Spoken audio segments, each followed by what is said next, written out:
네, 반갑습니다. 저는 3040 조이풀 장년부를 담당하고 있는 김민혁 목사입니다. 감사합니다. 박수를 끝까지 쳐주시면 이렇게 열화와 환호를 받으면서 설교를 할 수 있다는 것은 얼마나 큰 복인지 모르겠습니다. 이런 날이 저에게 또 올지 잘 모르겠습니다. 조이풀 올 때마다 저희가 구호를 하잖아요. 그래서 처음에 시작할 때에는 우리가 간다, 빠야타스 간다 기억나십니까? 다 같이 온 성도님들이 모여서 우리가 간다, 빠야타스 간다를 외쳤던 게 엊그제 같은데, 이제 어느덧 선선한 가을이 되어서 우리 가족 물된 동산 기쁨으로 가득하리를 함께 외쳤습니다. 이게 저희가 모여서 함께 외치는 구호입니다. 3040 세대가 모여서 가족을 중심으로 함께 찬양하고 하나님을 기뻐 바라보는 귀하고 복된 가정이 되기를 소망하는 저희의 마음을 담아서 함께 구호를 정하고 외치고 저희의 모임을 시작합니다. 오늘 말씀은 한나의 기도입니다. 한나의 기도는 우리가 잘 알고 있듯이 이스라엘의 역사를 바꾸는 위대한 기도입니다. 어떻게 한나는 역사를 뒤바꾸는 기도를 하게 되었을까요? 먼저 오늘의 말씀을 이해하기 위해서는 말씀이 나왔던 시대의 배경과 한나의 등장을 이해해야 합니다. 한나가 살았던 시대는 왕정시대 이전의 사사시대입니다. 그래서 사무엘을 마지막 사사다라고 이야기합니다. 사사기 마지막에는 두 가지 이야기, 단지파의 제사장 사건과 그리고 베들레헴에 사는 레위 사람의 사건, 이스라엘의 범죄가 함께 나오게 됩니다. 그리고 그 모든 이야기를 성경은 한 문장으로 설명합니다.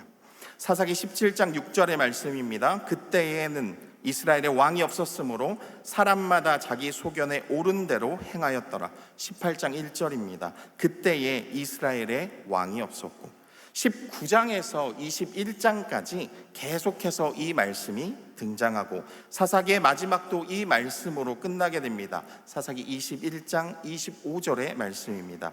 그때에 이스라엘 왕이 없었으므로 사람이 각기 자기의 소견에 옳은 대로 행하였더라. 아멘. 이스라엘의 신앙 고백은 하나님은 나의 왕이십니다입니다. 하지만 사사기의 말씀을 보면 이들의 신앙 고백에 하나님이 사라진 신앙의 모습을 우리는 발견할 수 있습니다. 하나님을 나누고 예배하기 어려워진 시대입니다. 현재의 신앙생활을 이어가기도 힘든데 대를 이어 신앙을 전수한다는 것은 정말 꿈만 같은 이야기일 것입니다. 하나님을 이야기하는 것이 우스운 시대가 되어가고 있습니다. 지금 저희가 살아가는 시대와 비슷하지 않으신가요? 교회를 향한 부정적인 여론이 있다는 것은 이제 어제 오늘 일은 아닙니다. 또한 각 교회에서 일어나는 좋지 않은 기사는 이제 교계를 넘어 세상에서도 잘못되었다 질타를 합니다. 그러면서 이제 한국교회는 더 이상 자정의 역할을 할 수 없는가, 또한 하나님의 말씀을 담당하는 목회자들에 대한 시선도 곱지 않은 것도 현실입니다. 교회에 대한 좋지 않은 이야기가 커지면서 사람들은 이제 교회를 신뢰하거나 목회자를 신뢰하기보다는 자신의 신념과 종교적 지식을 더욱 따라가는 시대라 말할 수 있습니다. 사사기 시대와 비슷합니다. 이러한 상황 가운데 우리는 어떻게 신앙을 지켜나가고 다음 세대에게 신앙을 전수할 수 있겠습니까? 목회데이터 연구소에 따르면 현대 사회는 가족 종교화 시대다라고 이야기합니다. 현재 교회에 출석하는 청소년 중 부모 모두를 교회에 다니지 않는 비율은 10% 정도 남짓에 불과하다고 합니다. 지금은 부모가 교회를 다니면 교회에 나오고 부모가 교회에 다니지 않으면 자녀도 다니지 않는 시대가 되었습니다. 또 부모의 신앙이 좋으면 자녀도 이어서 신앙이 좋아지고, 부모가 신앙이 약하면 자녀도 신앙이 약한 형태를 갖고 있다고 합니다. 그래서 교회 학교의 약화와 다음 세대의 이야기는 단순하게 자녀들의 문제가 아니라 부모 세대인 3040 세대와 연관이 있다고 목회데이터 연구소는 말하고 있습니다. 이스라엘의 신앙의 모습도 잘 살펴보면 가족을 중심으로 신앙생활을 합니다. 하브르타 등 유대식 교육법을 지금도 적용하고 있는 것을 보면 더 잘 알 수 있죠. 대를 이어가는 신앙의 모습은 한나의 등장을 설명하는 데에도 사용됩니다. 사무엘상 1장 1절에서 3절의 말씀입니다. 함께 읽도록 하겠습니다. 에브라임 산지 라바다임 소빔에 에브라임 사람 엘가나라 하는 사람이 있었으니 그는 여로암의 아들이요 엘리후의 손자요 도우의 증손이요 숲의 현손이었더라. 그에게 두 아내가 있었으니 한 사람의 이름은 한나요 한 사람의 이름은 분인나라. 분인나에게는 자식이 있고 한나에게는 자식이 없었더라. 이 사람이 매년 자기 성읍에서 나와서 실로에 올라가서 만군의 여호와께 예배하며 제사를 드렸는데 엘리의 두 아들 홈니와 비느하스가 여호와의 제사장으로 거기에 있었더라. 아멘. 한나의 등장을 엘가나의 고조 할아버지로부터 소개하고 있습니다. 또한 1장 3절의 하반절을 보면 만군의 여호와께 예배하며 제사를 드렸는데 엘리의 두 아들 홈니와 비느하스가 여호와의 제사장으로 거기에 있었더라 라고 이야기하며 한나와 대조하고 있습니다. 앞서 보았듯 세상은 하나님을 왕으로 섬기지 못하고 각자 소견에 옳은 대로 하는 시대요, 예배를 주관하는 제사장들조차 하나님을 모르고 있는 시대입니다. 그런데 그러한 시대에 하나님께 예배하는 사람과 가문이 있으니 이것을 주목하라고 성경은 말하고 있습니다. 그게 누구입니까? 바로 한나입니다. 그런데 이렇게 열심히 하나님을 예배하는 한나의 삶이 평안하고 누가 보기에도 하나님께 은혜를 받은 자처럼 보이면 좋은데요, 한나는 어렵고 힘든 현실을 살아가고 있습니다. 영적으로 외롭고 함께 예배하고 하나님을 나눌 수 있는 사람도 없습니다. 영적인 외로움만으로 견디기가 힘든데 자신의 삶 속에서도 어려움이 크게 있습니다. 사무엘상 1장 5절에서 6절을 보면 한나의 상황을 다음과 같이 설명합니다. 한나에게는 갑절을 주니 이는 그를 사랑함이라. 그러나 여호와께서 그에게 임신하지 못하게 하시니 여호와께서 그에게 임신하지 못하게 하심으로 그의 적수인 분인나가 그를 심히 격분하게 하여 괴롭게 하더라. 아멘. 말씀을 보면 임신을 하지 못했다는 것을 두 번 사용해서 강조하고 있습니다. 참 어려운 이야기입니다. 하나님 앞에 신실하게 예배하고 기도하면 삶이 잘 풀려서 누가 보기에도 좋아야 하는데 누가 봐도 안 되는 인생입니다. 그런데 자기 마음대로 사는 사람은 인생이 잘 풀리고 승승장구합니다. 여기서 끝나면 좋은데 이제 분인나는 한나를 공격하기 시작합니다. 대적, 원수의 등장입니다. 여러분, 이러한 상황이 한나만의 상황은 아닙니다. 우리의 삶 속에서도 충분히 있을 수 있는 이야기입니다.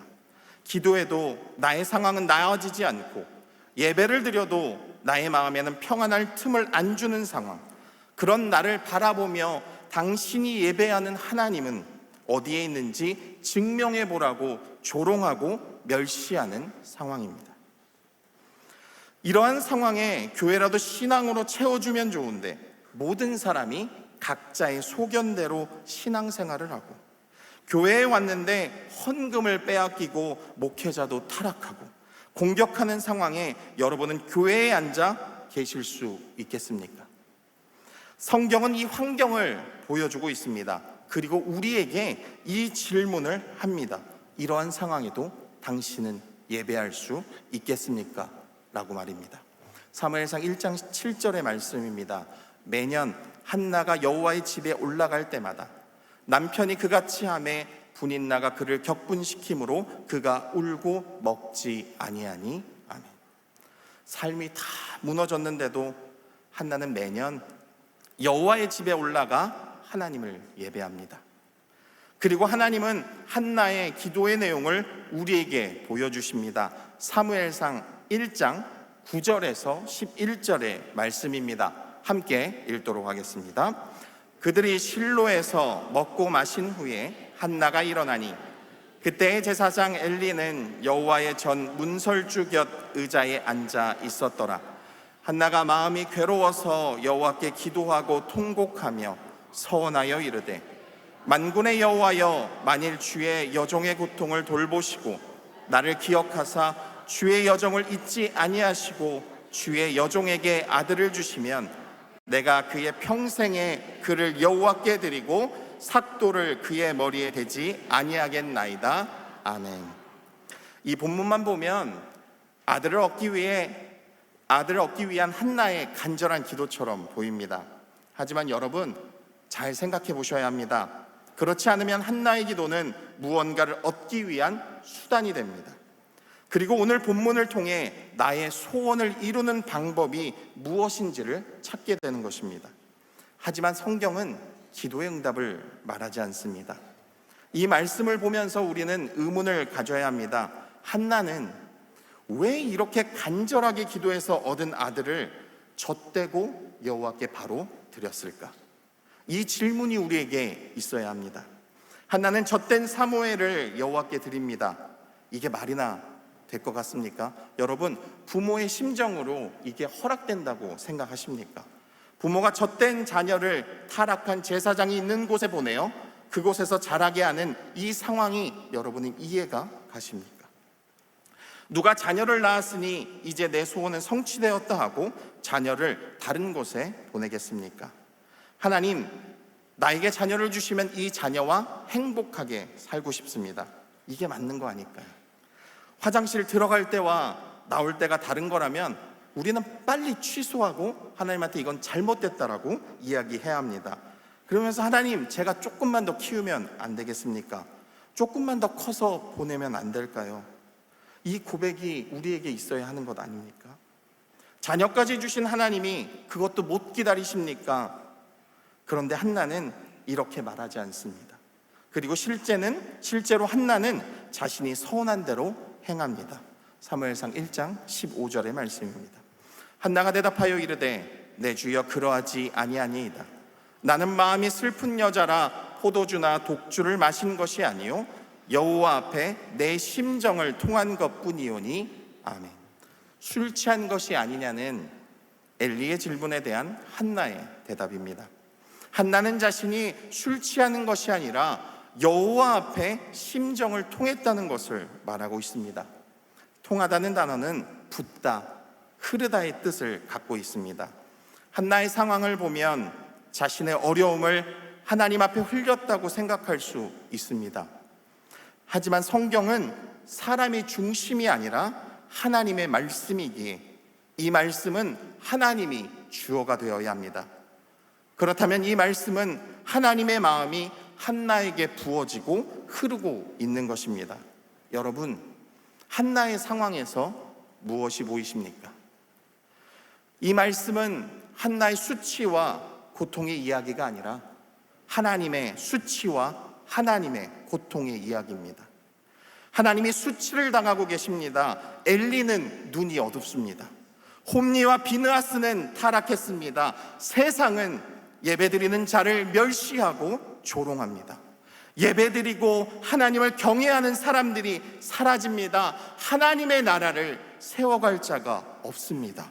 우리 하나님이 외로워지십니다. 그때 한나가 하나님과 마음이 통합니다. 하나님, 제가 하나님의 대를 이어가겠습니다. 하나님, 제가 하나님의 수치를 가리겠습니다. 하나님, 제가 믿음의 길을 걸어가겠습니다. 이 고백을 한나는 하는 것입니다. 자신의 삶의 어려움이 아니라 하나님이 없다 하는 세상 가운데 하나님의 살아계심을 말하는 한 사람, 하나님의 마음을 알아 좁은 길을 걸어가겠다 고백하는 이 여인의 기도 가운데 하나님이 함께 하시는 것입니다. 지금 교회가 처해져 있는 상황을 살펴보십시오. 이와 동일합니다. 교회를 이끌어갈 세대가 사라져간다고 말하고 있습니다. 3040 세대를 검색해보면 키워드가 가나안 성도, 이탈, 신앙 침체 등 좋은 단어가 하나도 없습니다. 이 어려운 상황을 어떻게 해결할 수 있을까요? 근데 여러분, 앞서 나온 분들을 보시는 것처럼 여기에 반전이 있습니다. 거룩한 빛 광성교회 3040을 검색하면 3040 세대 3년 만에 10배 성장, 세대 교체 모델 제시라는 기사가 가장 상단에 있습니다. 조이풀에 대한 기사입니다. 조이풀의 뜻은 아시다시피 기쁨입니다. 조이풀은 누구의 기쁨이 되는 공동체일까요? 바로 하나님께 기쁨이 되는 공동체입니다. 그럼 조이풀은 어떻게 생겨났다고 생각하십니까? 조이풀은 여기 계신 모든 성도님들의 기도입니다. 그 기도는 오늘 말씀에서 본 것 같이 하나님의 마음입니다. 우리 거룩한 빛 광성교회 신앙의 대를 이어가기를 원하시는 하나님의 마음입니다. 그 마음을 아는 분들을 통해 매일 새벽마다 수요 예배, 빛과 금요 기도회, 주일 예배 기도하는 모든 자리자리마다 간절히 기도했던 다음 세대를 향한 하나님의 마음입니다. 우리를 기도의 자리로 부르신 하나님의 일하심이 조이풀을 통해 드러납니다. 하나님의 마음을 갖고 기도하는 우리에게 하나님이 함께하고 계심을 보이는 모든 곳, 그곳에 하나님의 기쁨을 선물하십니다. 그리고 조이풀을 바라보는 모든 분들에게 하나님의 기쁨이 흘러가게 되는 것입니다. 그렇다면 우리는 이 다음 세대를 어떻게 세워가야 할까요? 사무엘상 1장 26절에서 28절의 말씀입니다. 한나가 이르되 내 주여 당신의 사심으로 맹세하나이다. 나는 여기서 내 주 당신 곁에 서서 여호와께 기도하던 여자라. 이 아이를 위하여 내가 기도하였더니 내가 구하여 기도한 바를 여호와께서 내게 허락하신지라. 그러므로 나도 그를 여호와께 드리되 그의 평생을 여호와께 드리나이다 하고 그가 거기서 여호와께 경배하니라. 아멘. 한나는 젖된 아이를 하나님께 드립니다. 다음 세대를 세워가는 가장 중요한 방법은 드림의 신앙입니다. 창세기 22장 2절의 말씀입니다. 여호와께서 이르시되 내 아들 내 사랑하는 독자 이삭을 데리고 모리아 땅으로 가서 내가 내게 일러준 한 산 거기서 그를 번제로 드리라. 아멘. 창세기 22장 13절의 말씀입니다. 아브라함이 눈을 들어 살펴본즉 한 순양이 뒤에 있는데 뿔이 수풀에 걸려 있는지라 아브라함이 가서 그 순양을 가져다가 아들을 대신하여 번제로 드렸더라. 아멘. 아브라함의 신앙입니다. 이 신앙의 고백이 한나를 통해 나타나는 것입니다. 그리고 한나는 이 신앙에 대있기를 합니다. 사무엘상 2장 18절에서 19절의 말씀입니다. 우리 다 함께 읽도록 하겠습니다.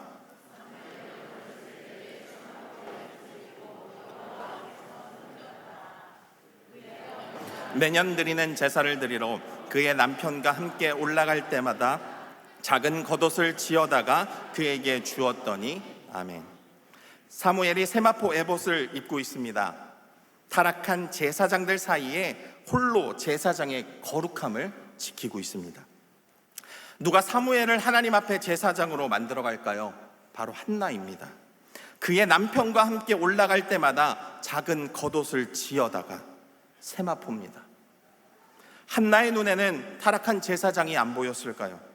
한나는 자신의 아들이 신앙을 잃으면 어떻게 해야 할지 고민이 없었을까요? 아들을 하나님께 내어드리는 게 쉽지만은 않습니다. 하지만 한나의 고백은 세상과 사람이 아니라 나를 만나주신 하나님이 사무엘을 만나주신다면 하나님의 역사가 일어날 것이라는 믿음의 고백입니다. 그리고 하나님이 함께 하실 때를 준비한 것입니다. 이것이 한나의 기도의 위대함입니다.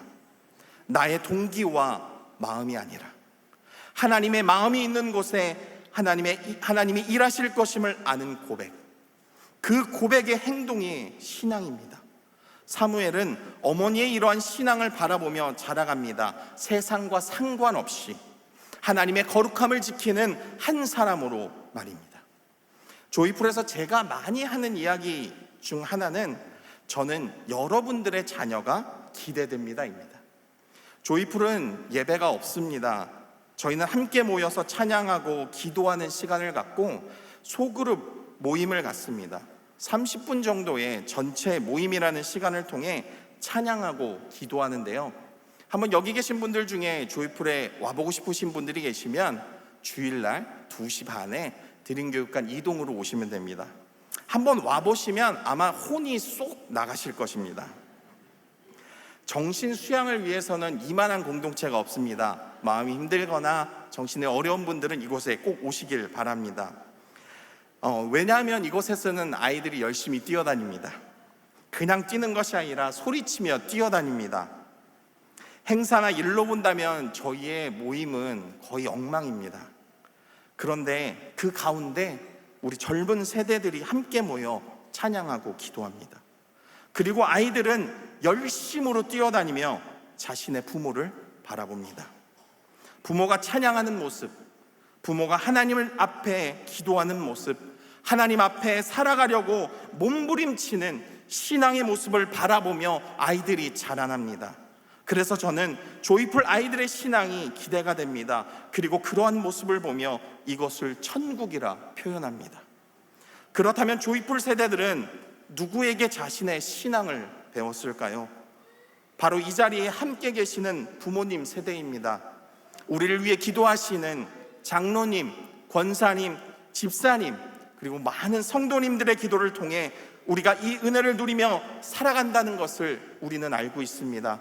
기도마다 자녀를 위해 기도하는 어머니의 심정이 있음을 보고 우리는 그 신앙의 길을 따라갑니다. 요엘서 2장 28절의 말씀입니다. 함께 읽겠습니다. 그 후에 내가 내 영을 만민에게 부어주리니 너희 자녀들의 장래일을 말할 것이며 너희 늙은이는 꿈을 꾸며 너희 젊은이는 이상을 볼 것이며. 아멘.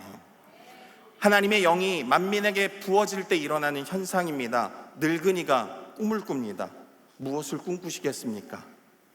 이것을 바꿔서 바라보면 이렇게 말씀을 볼 수 있습니다. 늙은이들의 삶이 꿈이 됩니다. 젊은이들은 부모님 세대를 바라보며 이상을 봅니다. 자녀들은 장래일을 말합니다. 나도 이와 같이 살고 싶다는 고백으로 말입니다. 우리는 다 늙어갑니다. 그러기에 여기 계신 모든 분들의 삶이 누군가에게는 꿈이 되고 이상과 장래가 되는 것입니다. 어떻게 해요? 가족 신앙 중심으로요. 우리에게 흘러갑니다. 하나님은 거룩한 및 광성교회 모든 성도님들을 신앙의 가족으로 부르셨습니다. 누구든지 하나님의 뜻대로 행하는 자가 내 형제요 자매요 어머니니라. 아멘. 다음 세대를 향한 기도는 하나님의 마음입니다. 그리고 그 마음은 하나님의 뜻대로 행하는 가족들을 통해서 흘러갑니다. 그리고 동일한 하나님을 예배합니다. 우리가 하나님 앞에 온전한 예배자로 섰을 때 우리는 세대와 환경을 뛰어넘어 하나님의 자녀로 함께 세워져 갈 수 있습니다. 그리고 하나님은 우리를 통해 근심의 빛을 거두시고 하나님의 거룩한 빛으로 우리 모두를 밝히실 것입니다. 주의 은혜를 나누며 하나님 나라를 함께 세워가는 저와 여기 계신 모든 분들 되기를 주님의 이름으로 간절히 소망합니다. 우리 시간 가운데 함께 기도하며 나아가길 소망합니다. 아무리 말씀을 찾아보고 아무리 세대에 대한 이야기를 꺼내보려고 해도 가장 먼저 떠오르는 것은 하나님의 거룩하신 이름입니다. 우리가 하나님 앞에 온전한 예배자로 섰을 때 저희의 나이가 무슨 상관이 있겠습니까? 저희의 상황과 환경이 무슨 상관이 있겠습니까? 저희의 모양과 모습이 아니라 이 자리 가운데 함께 계신 하나님의 이름만 높여지길 소망합니다. 우리가 한 하나님을 바라보며 예배하고 기도할 때에 우리는 주가 만드신 주의 거룩한 자녀임을 고백하게 될 줄로 믿습니다.